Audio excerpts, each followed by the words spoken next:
caros espectadores. Este vídeo busca analisar criticamente o artigo A Escalada da Violência em Juiz de Fora para pensar melhor, de autoria da professora doutora Ellen Rodrigues.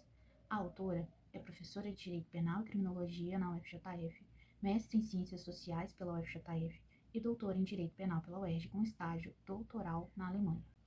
O texto traz uma análise histórica da sociedade juiz-forana, com foco na questão criminal da cidade e também da questão social e econômica.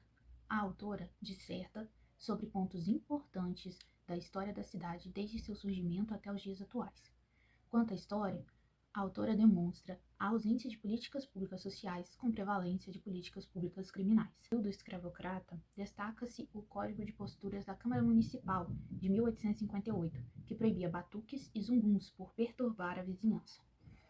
Nesse período, os crimes mais comumente cometidos pelos escravizados eram furtos e roubos famélicos. Ainda que por meio de medidas de controle social, a seletividade foi intensificada pelas medidas de segurança pública, com foco nos pobres e escravizados.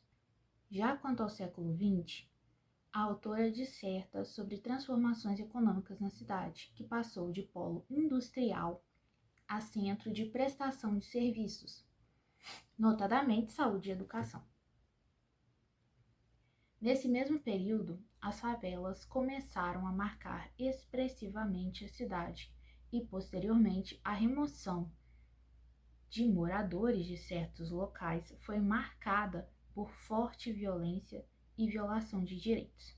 Episódio marcante, narrado pela autora, ocorreu em 1977 no bairro Ladeira, quando os moradores foram expulsos de suas casas e instalados em estábulos. O texto passa por elementos de criminologia positivista, quando trata das políticas criminais do século XIX e início do século XX em Juiz de Fora. É possível perceber a presença dessa vertente da criminologia em medidas de segurança pública da época, como a proibição dos batuques mencionada anteriormente. Para a criminologia positivista, existiriam pessoas mais propensas à criminalidade, que seriam as pessoas que tinham as mesmas características biológicas em comum e que, por isso, seriam a maioria no sistema prisional. O tema sobre o qual o artigo se debruça se assemelha ao principal tema discutido pela Escola de Chicago, pois possui uma certa preocupação com o impacto da urbanização e crescimento desordenado das cidades que podem vir a fornecer justificativas para o crime, o que constitui a preocupação central da criminologia produzida pela Escola de Chicago.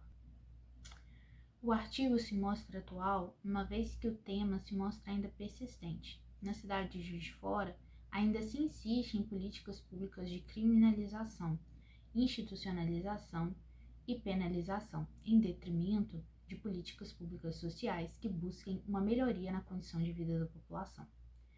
O programa mencionado no artigo, o Olho Vivo, já está sendo implantado e o artigo proporciona elementos teóricos para analisar a implantação do programa.